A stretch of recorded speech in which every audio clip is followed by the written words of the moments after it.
Hello hello hello, क्या हाल चाल। I hope सभी बढ़िया होंगे। तो आप सभी लोगों का बहुत बहुत स्वागत है इस बेहतरीन से चैनल पे, जहाँ पे हम लोगों ने अभी तक अपने sexual reproduction in flowering plants के 3 लेक्चर्स कंप्लीट कर चुके हैं और ये हमारा आज चौथा लेक्चर है। तो इस लेक्चर को स्टार्ट करने से पहले क्यों ना हम पीछे वाले लेक्चर का रिविज़न कर लेते हैं। तो सबसे पहले मैं बताऊं आप लोगों को कि तीसरे लेक्चर में हम लोगों ने क्या पढ़ा था। तो तीसरे लेक्चर में हम लोगों ने पढ़ा था बाल ऑफ एंथर्स, यानी कि उसमें कितनी लेयर्स पाई जाती हैं, जिसमें हम लोगों ने देखा था एपिडर्मिस, उसके बाद देखा था एंडोथीसियम, उसके बाद मिडिल लेयर और उसके बाद हम लोगों ने टेपिटम के बारे में डिस्कस किया था। तो टेपिटम के बारे में हम लोगों ने जब डिस्कस किया था हमने बोला था कि टेपिटम कैसा होता है, डेंस इन साइटोप्लाज्म होता है। क्योंकि उसमें क्या नहीं होती है, साइटोकाइनेसिस नहीं होती है, इसीलिए उसका जो साइटोप्लाज्म क्या हो जाता है, डेंस हो जाता है। अगर साइटोप्लाज्म डेंस हुआ, उसमें क्यों हो जाता है डेंस, क्योंकि उसमें मल्टी न्यूक्लिएटेड कंडीशन आ जाती है, जिससे सिनसाइटियम भी बोल देते हैं। ठीक, आई होप इतना आप लोगों को समझ में आ गया होगा। उसके बाद अगर मैं बात करूं, अगर न्यूक्लियस की संख्या बढ़ गई टेपिटम के अंदर, तो उसके अंदर क्या हो जाएगा, बेसिकली डीएनए का भी अमाउंट बढ़ जाएगा। और जब डीएनए का अमाउंट बढ़ जाएगा तो उसके बाद क्या हो जाएगा, आरएनए का भी अमाउंट बढ़ जाएगा। और जैसे ही आरएनए का अमाउंट बढ़ गया तो उसके बाद क्या हो जाएगा, प्रोटीन सिंथेसिस का भी अमाउंट बढ़ जाएगा। इसीलिए हम बोलते हैं कि जो टेपिटम होता है वो क्या करता है, न्यूट्रिशन प्रोवाइड करता है, किसको, डेवलपिंग पॉलन ग्रेन को। ठीक, इतना आप लोगों को समझ में आ गया होगा आई होप। फिर उसके बाद हम लोगों ने देखा था किसके बारे में, उसके बाद हम लोगों ने देखा था स्पोरोपॉलिन के बारे में, जो क्या हो जाती है, मेनली स्पोरोपॉलिन जो होती है वो क्या हो जाती है, हाईली इनर्ट मटेरियल होता है, जो कौन सिक्रीट करता है, यूबिस्क बॉडी ऑफ टेपिटम सिक्रीट करती हैं। ठीक, उसके बाद अगर हम बात करें तो हम लोगों ने क्या देखा था, उसके बाद अगर मैं बात करूं तो हम लोगों ने देखा था कि जो हमारा पॉलन मदर सेल होती है उसमें क्या हो गई थी, मियोसिस हो गई थी। तो उसके बाद क्या बन गए थे, हमारे माइक्रोस्पोर टेट्राड बन गया था। और फिर उसमें कैलोस की लेयर आ गई थी। जब उसका डिसोल्यूशन हो गया था तो उसके बाद हमारे क्या बन गए थे, पॉलन ग्रेन्स बन गए थे। ठीक, तो आई होप इतना आप लोगों को समझ में आ गया होगा कल के लेक्चर में। आज की लेक्चर की अगर मैं बात करूं तो सबसे पहले आज हम लोग बेसिकली क्या करेंगे, गायनोसियम के बारे में पढ़ना स्टार्ट करेंगे। लेकिन उससे पहले एक बार देख लेते हैं जो हमारा पॉलन ग्रेन था, इसके चारों तरफ क्या थी, स्पोरोपॉलिनिन थी। क्या थी, स्पोरोपॉलिनिन थी। ये क्या थी, स्पोरोपॉलिनिन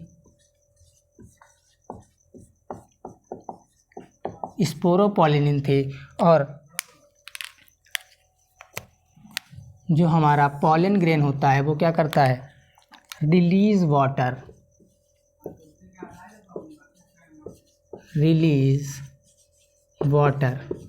जब क्या करता है, हमारा जो पॉलन ग्रेन होता है, अगर ये वाटर को रिलीज कर देगा तो क्या हो जाएगा, लाइटर इन वेट। क्या हो जाएगा, लाइटर इन वेट। क्या होगा, लाइटर इन वेट। सबसे पहले क्या होगा, ये चारों तरफ क्या होगी, इसके स्पोरोपॉलिन होगी। तो यहाँ पे क्या हो जाएगा, after the releasing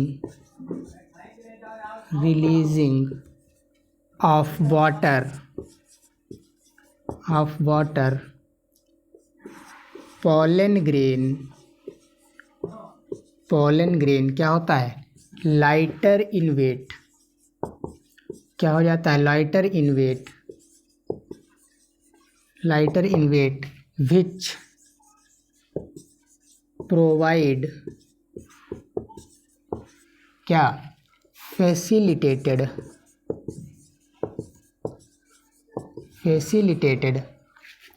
movement of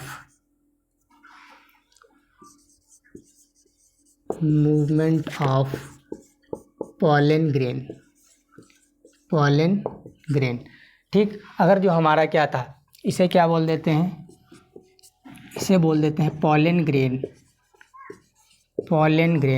जब हमारा पॉलन ग्रेन क्या करता है, वाटर को रिलीज़ कर देता है, तो उसके बाद क्या हो जाता है, पॉलन ग्रेन लाइटर इन्वेट हो जाता है, जिससे जो हमारा पॉलन ग्रेन होता है वो स्टाइल तक, यानी कि जो हमारा फीमेल रिप्रोडक्टिव ऑर्गन होता है बेसिकली फ्लावर्स में, वो वहाँ तक क्या हो जाता है, ईजिली पहुँच जाता है। क्यों? जब ये लाइटर इन्वेट हो जाएगा, इसी वजह से वो क्या हो जाएगा, ईजिली क्या करेगा मूवमेंट कर पाएगा। ठीक, उसके बाद अगर मैं बात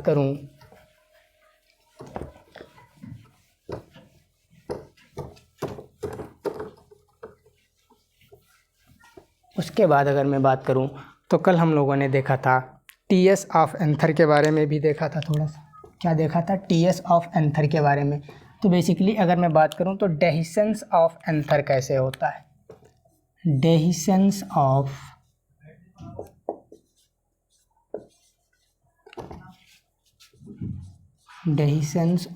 एंथर।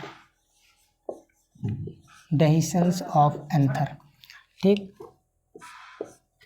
तो बेसिकली ये हमारी क्या थी, टीएस ऑफ एंथर। और इसके अंदर क्या पाए जाते थे, अल्फा सेलुलोजिक फाइबर प्रेजेंट थे। कहाँ पे, इंडोथीसियम की लेयर पे। ये क्या है हमारी, ये है लेयर ऑफ इंडोथीसियम, इसे क्या बोल देते हैं, लेयर ऑफ इंडोथीसियम। और इसी लेयर पे पाए गए थे हमारे अल्फा सेलुलोजिक फाइबर। क्या पाए गए थे, अल्फा सेलुलोजिक फाइबर।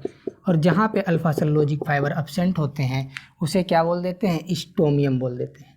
यहाँ पे क्या थे, इस वाले पार्ट को हम लोग क्या बोलते हैं, स्टोमियम। इस वाले पार्ट को हम लोग स्टोमियम बोलते हैं, स्टोमियम। बिकॉज अल्फा, नीचे लिख देते हैं,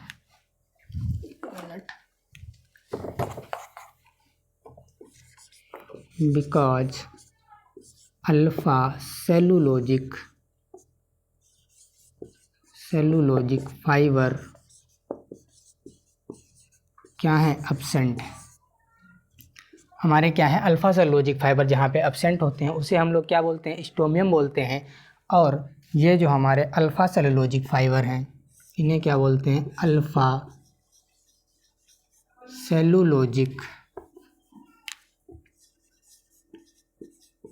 सेलुलोजिक फाइबर। इन्हें क्या बोलते हैं, अल्फा सेलुलोजिक फाइबर, जो कैसे होते हैं, hygroscopic in nature,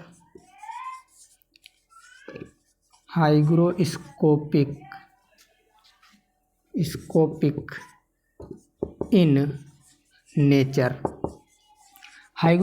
in nature होते हैं। जब ये अल्फा सेलुलोजिक फाइबर हमारे क्या करते हैं, ये वाटर को क्या कर देते हैं, रिलीज़ कर देते हैं। जब ये क्या कर देते हैं, वाटर को रिलीज़ कर देते हैं, फाइबर यहाँ पे लिख लेते हैं क्योंकि उधर हमें भी एक डायग्राम बनाना है। जब ये क्या कर देते हैं, हमारे जब वाटर को रिलीज़ कर देते हैं तो जो हमारा ये स्टोमियम वाला पार्ट होता है जहाँ पे क्या है, अल्फा सेलुलोजिक फाइबर सब्सटेंट है, वहाँ से क्या हो जाता है, एंथर फट जाता है, जहाँ से क्या हो जाते हैं, पॉलन ग्रेन रिलीज़ हो जाते हैं। तो ये क्या हो जाता है, यहाँ से डेहिसेंस ऑफ एंथर, क्या हो जाता है यहाँ से, डेहिसेंस ऑफ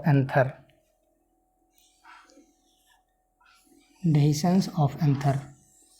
और जो इसके अंदर हमारे क्या थे, पॉलन ग्रेन होंगे, जो हमारे मान लो यहाँ पे बहुत सारे पॉलन ग्रेन हैं छोटे छोटे से, वो क्या हो जाएंगे, रिलीज़ हो जाएंगे। यहाँ से क्या हो जाएंगे, रिलीज़ हो जाएंगे। ये रेड रेड से जो आप लोगों को दिख रहा है ये पॉलन ग्रेन बोल देते हैं।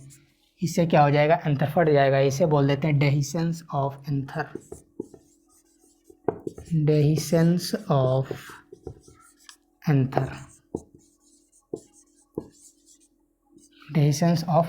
ठीक, आई होप इतना आप लोगों को समझ में आ गया होगा। इसके आगे की अगर मैं बात करूं तो सबसे पहले अब देख लेते हैं हमारा जो पॉलन ग्रेन होता है वो किस किस यूज़ में आता है। बेसिकली हमारा पॉलन ग्रेन पॉलन टेबलेट बनाने के काम आता है। और अगर मैं इसकी बात करूं तो पॉलन एलर्जी भी क्रिएट कराता है। और जो हमारे जेली या कॉम्ब लाइक सब्सटेंसेस होते हैं वो भी इसी की मदद से बनाए जाते हैं। चलिए देखते हैं आगे।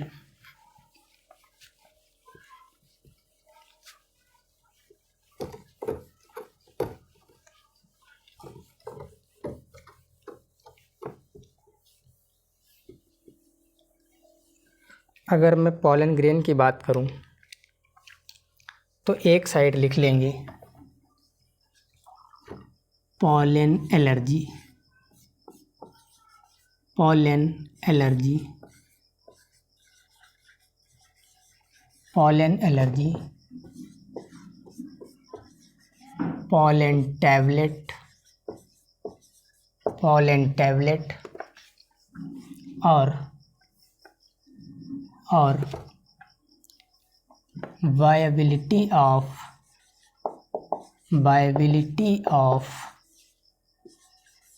पॉलन,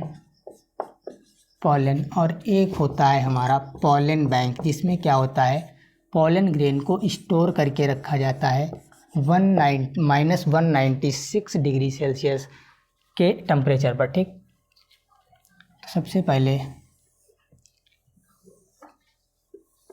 पहले अगर मैं लिखना चाहूँ पॉलन एलर्जी के बारे में, तो हम लोगों ने बेसिकली आज से कई साल पहले हमारे यहाँ क्या हुआ था, गेहूँ नहीं पाया जाता था, जो हमारे कहाँ से इंपोर्ट हुआ था, अमेरिका से इंपोर्ट हुआ था।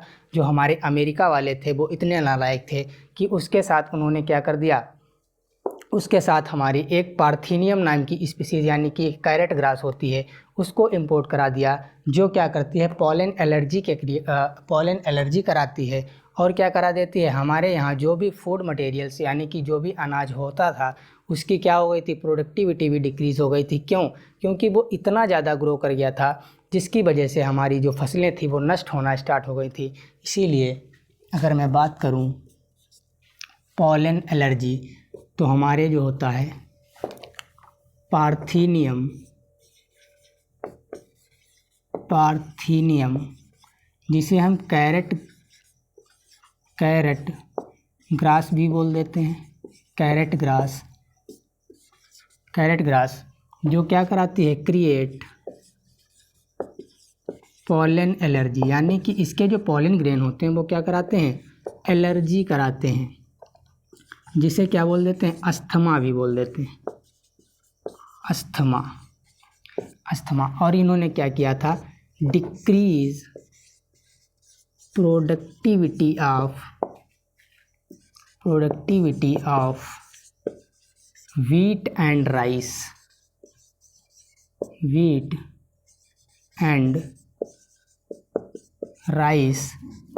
in India।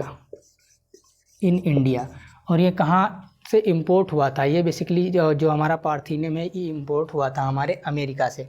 ठीक, अगर उसके बाद मैं बात करूँ पॉलन टैबलेट, तो हमारे पास जो अभी पॉलन ग्रेन था, ये हमारा पॉलन ग्रेन था जो हम लोगों ने देखा था जहाँ पे क्या हो गई थी, एसिमेट्रिकल स्पिंडल फाइबर बन गई थी। उसके बाद यहाँ पे क्या बन गए थे, 2 मेल गैमीट बन गए थे, और एक क्या बन गई थी, वेजिटेटिव सेल, और एक क्या बन गई थी, बिग सेल जिसका नाम वेजिटेटिव सेल था, और 2 हमारे मेल गैमीट बन गए थे। और इसके अंदर बहुत सारा क्या था, फूड रिजर्व था। इसके अंदर क्या था, फूड रिजर्व था। जो हमारी आउटर लेयर थी इसको हम लोगों ने एग्जाइन बोला था, और इसके अंदर हमारे 2 मेल गैमीट बन गए थे, 2 मेल गैमीट बन गए थे। और एक ये जो हमारी बड़ी वाली सेल थी इसका नाम था वेजिटेटिव सेल, और जो हमारी छोटी वाली सेल थी इनका नाम क्या था, generative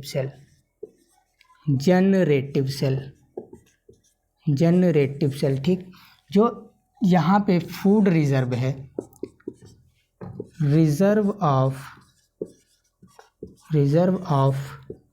food material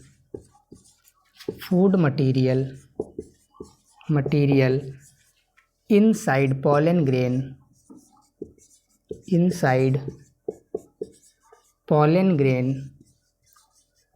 grain use to make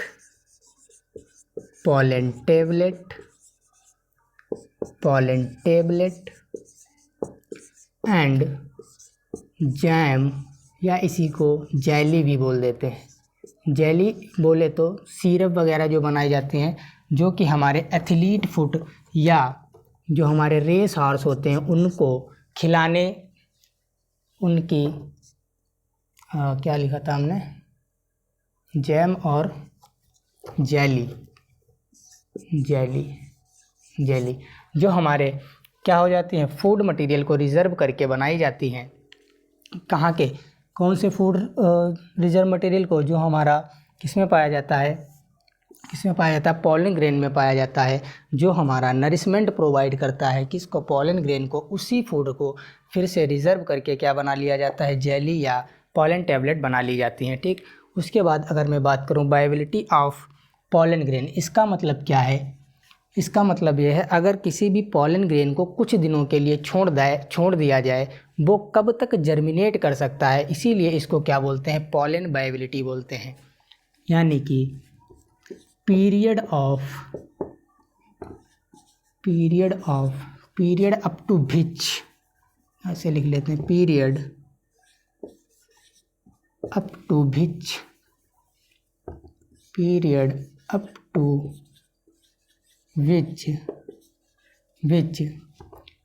pollen grain can germinate, इसीलिए इसको क्या बोल देते हैं, वो पीरियड जब तक पॉलन ग्रेन जर्मिनेट कर सकते हैं उसी को बोल देते हैं पॉलन वायबिलिटी। अगर मैं व्हीट और राइस की बात करूं तो उसमें क्या होती है, पॉलन वायबिलिटी कितने मिनट की पाई जाती है, 30 मिनट की पाई जाती है। अगर मैं बात करूं pollen viability in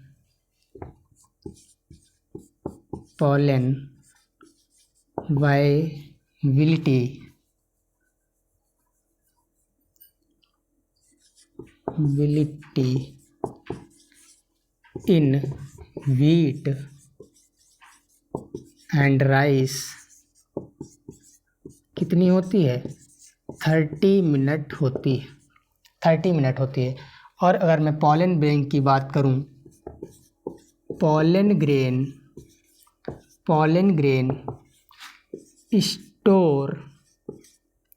store in pollen bank, जैसे हमारी ब्लड बैंक होती हैं वैसे ही पॉलन ग्रेन को स्टोर करने के लिए क्या होती है, पॉलन बैंक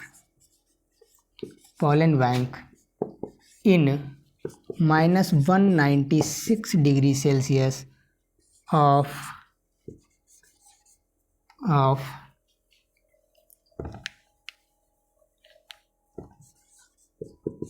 नाइट्रोजन। जो हमारे क्या होते हैं, पॉलन ग्रेन्स होते हैं, वो क्या हो जाते हैं, पॉलन बैंक में -196 डिग्री सेल्सियस की जो नाइट्रोजन लिक्विड गैस होती है उसमें क्या किया जाता है, उसे क्या किया जाता है, स्टोर करके रखा जाता है। ठीक, आई होप इतना आप लोगों को समझ में आ गया होगा। अगर मैं इसके बाद बात करूं तो अब हमारा स्टार्ट होने वाला है फीमेल रिप्रोडक्टिव पार्ट, जिसका नाम है गायनोसियम। जिसका नाम क्या है, गायनोसियम।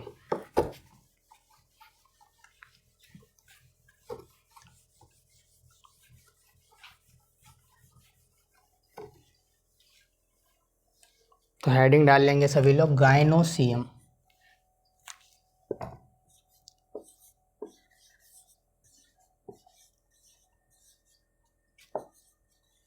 गायनोसियम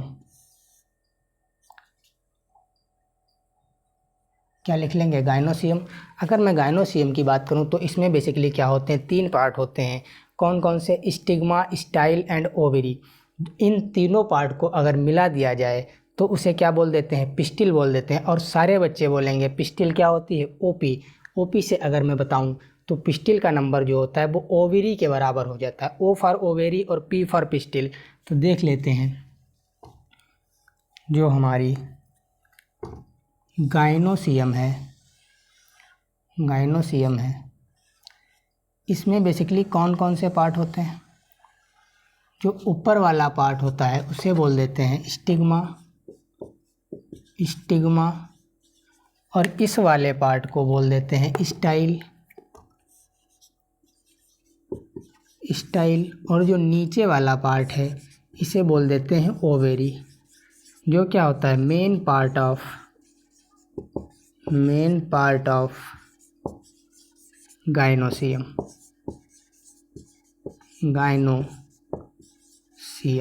ठीक, अगर इन सभी को मिला दिया जाए तो इसी को हम लोग बोल देते हैं पिस्टिल, इसे ही क्या बोल देते हैं, पिस्टिल बोल देते हैं। और सभी बच्चे बोलेंगे पिस्टिल क्या होती है, ओपी होती है भैया। पिस्टिल क्या होती है, ओपी होती है।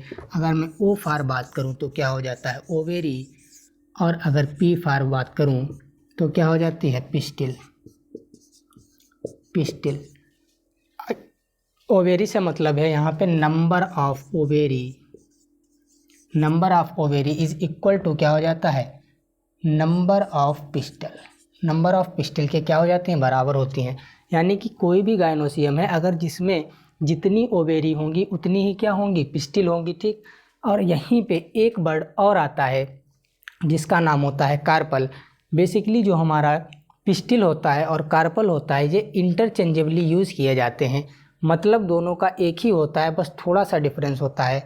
इसमें क्या बोल देते हैं, जो ओवेरी होती है और पिस्टिल का नंबर सेम होता है, और जो हमारा कार्पल होता है उसमें जो हमारे क्या हो जाते हैं, स्टाइल होती है उसके बराबर क्या होती हैं। अगर मैं इसी साइड में लिख देता हूँ, जो हमारा number of style is equal to number of carpel होता है। नंबर ऑफ कार्पेल्स होता है, क्या होता है, नंबर ऑफ कार्पेल। जो हमारी ओवेरी होती है उसका नंबर पिस्टिल के बराबर होता है, और जो हमारी स्टाइल होती है उसका नंबर किसके बराबर होता है, कार्पल के बराबर होता है, ठीक।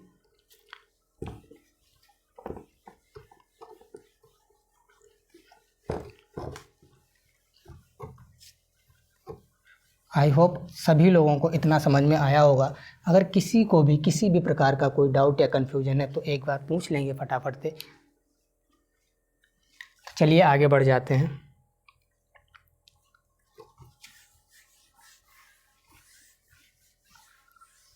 यही जो हमारी अगर मैं बात करूं, मान लो एक ये ओवेरी है, एक ये ओवेरी है, और एक ये क्या है, ओवेरी है। मान लो वन ओवेरी, तो इसमें क्या होगा, वन पिस्टिल। अगर ओवेरी का नंबर ही वन है तो पिस्टिल का भी नंबर क्या होगा, वन पिस्टिल। अगर ओवेरी का नंबर मान लो हमने यहाँ पे 2 कर दिया, टू ओवेरी, तो पिस्टिल का भी नंबर क्या हो जाएगा, 2 हो जाएगा, टू पिस्टिल, ठीक। इसी प्रकार से अगर मैं बात करूं कार्पेल्स की,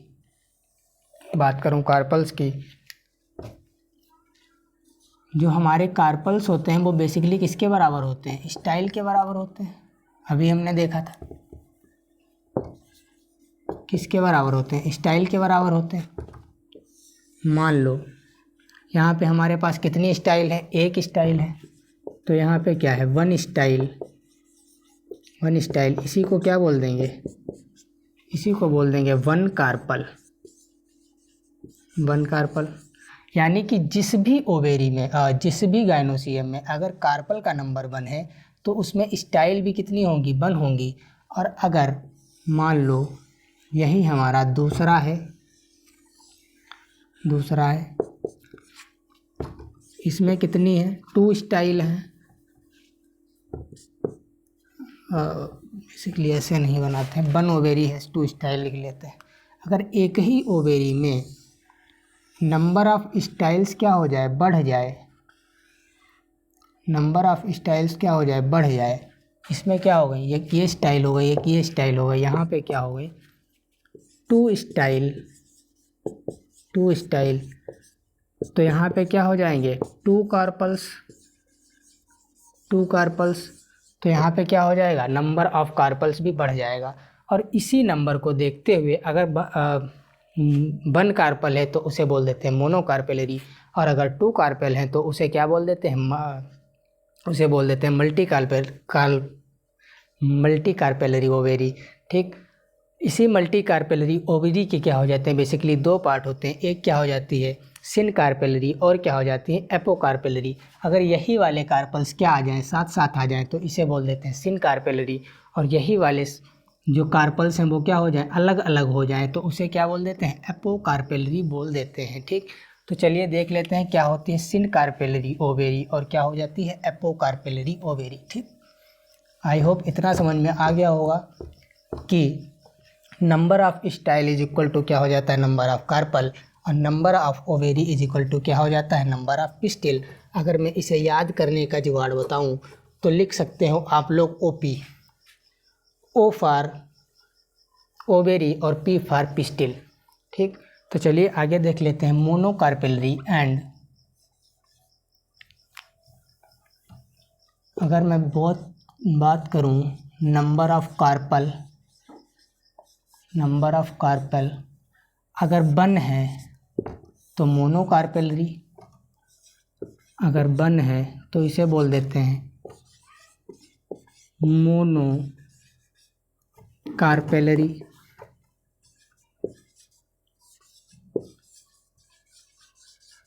मोनोकार्पेलरी अगर 2 हैं तो इसे क्या है, 1 से ज़्यादा है तो इसे बोल देते हैं मल्टी कार्पेलरी।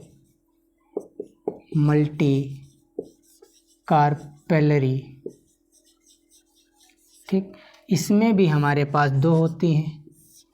अगर ये साथ साथ में आ जाए तो उसे बोल देते हैं सिनकार्पेलरी, और अलग अलग हो जाए तो उसे क्या बोल देते हैं, एपोकार्पेलरी बोल देते हैं। अगर मैं मोनोकार्पेलरी की बात करूं, तो यहाँ पे बेसिकली क्या रहेगा, कार्पल का नंबर क्या रहेगा 1, यहाँ पे क्या रहेगा, कार्पल का नंबर क्या रहेगा 1, कार्पल्स का नंबर क्या रहेगा 1, इसीलिए इसको क्या बोल देते हैं मोनोकार्पेलरी। इसके एग्जाम्पल्स होते हैं वीट, राइस। ठीक, अगर मैं मल्टी कार्पेलरी की बात करूं तो इसमें होते हैं सिनकार्पेलरी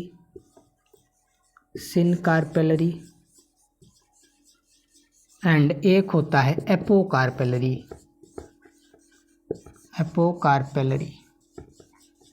अगर सिनकार्पेलरी की बात करूं, जो हमारे कार्पल्स हैं वो क्या आ जाएं, साथ साथ आ जाएं, उसे बोल देते हैं सिनकार्पेलरी।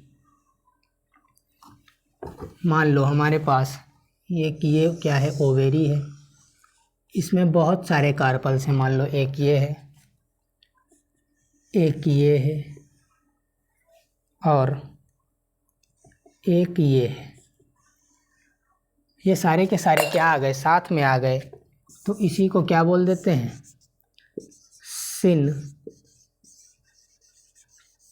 कार्पल्स। इसीलिए इसको क्या बोल देते हैं, सिन कार्पल्स बोल देते हैं।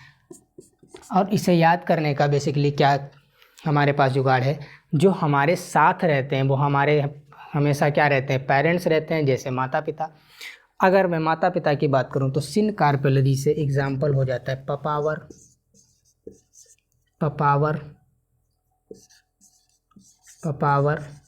और लेडी फिंगर।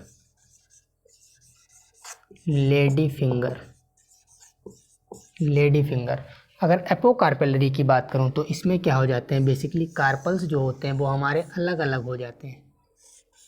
इसमें क्या हो जाते हैं, कार्पल्स अलग अलग हो जाते हैं, इसीलिए इसे बोल देते हैं एपोकार्पेलरी।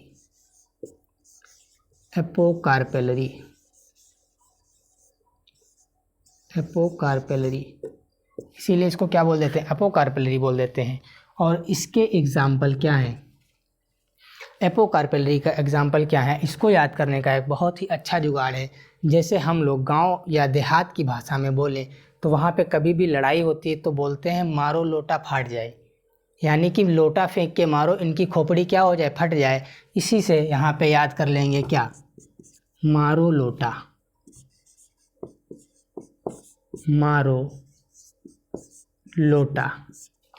यम से क्या हो जाएगा, मिचेलिया, और आर से क्या हो जाएगा, रोज। यल से क्या हो जाएगा, लोटा। मारो लोटा,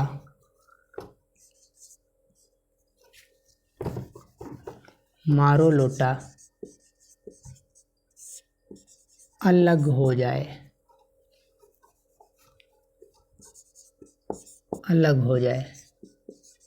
तो इसको बेसिकली क्या कर लेते हैं, यहाँ पे थोड़ी सी जगह कम है, आप लोग इसी के नीचे लिख लेंगे। मैं अभी यहाँ पे क्या करता हूँ, इसे रफ करके आगे लिख देता हूँ। ठीक,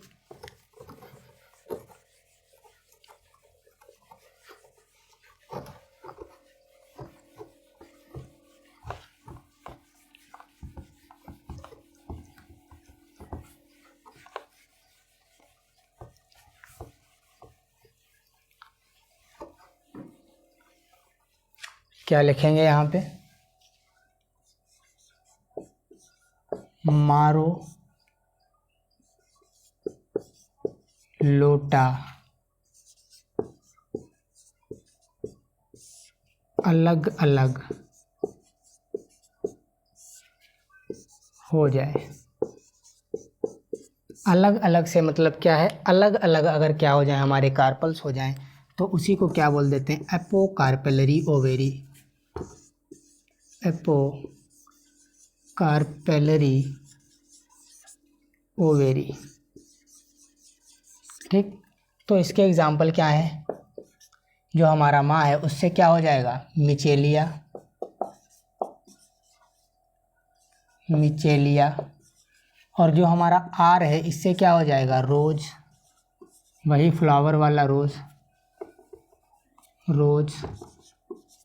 और लोटा से क्या हो जाएगा, लोटस, लोटस, ठीक। तो आई होप आप लोगों को इतना समझ में आ गया होगा। तो आज का लेक्चर यहीं तक रखते हैं, इसके का आगे जो हम लोग पढ़ेंगे वो नेक्स्ट क्लास में पढ़ेंगे। All the best.